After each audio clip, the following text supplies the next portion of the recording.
Number 4, factors that affect economic growth and development. So if you get a question on this, I would always go down the idea of a green revolution, because the price of oil and gas is going up. So this can create a supply side shock in a country where, if they have a green revolution, particularly in countries like Africa and South America, where there's a lot of sun, then that is now the cheapest form of energy. And even better, you can get your energy at source. So you don't need massive, complicated infrastructures, but you can produce your own energy locally.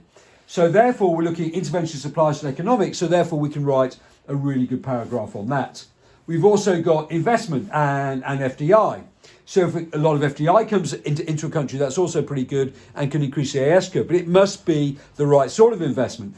And if it's done purely on an exploitation basis, they're not paying a proper price for their goods, or they're paying low wages to the local workers, and that's not going to be particularly good.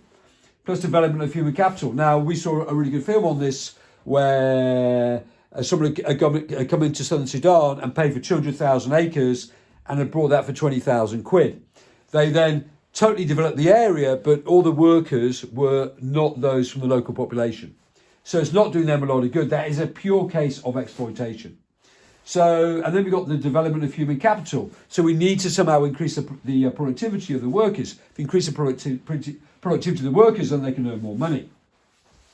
Good government is it's the most critical factor.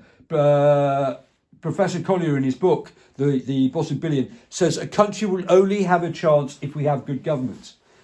There's also a lack of banks, so therefore there's a lack of banks, so therefore people can't borrow money, which is going back to this idea of microfinance. And also, obviously, we need to build up the infrastructure.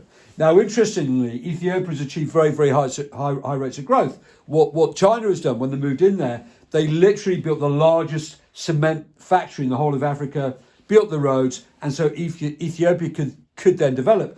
And it's had rates of growth of between 7% and 13%.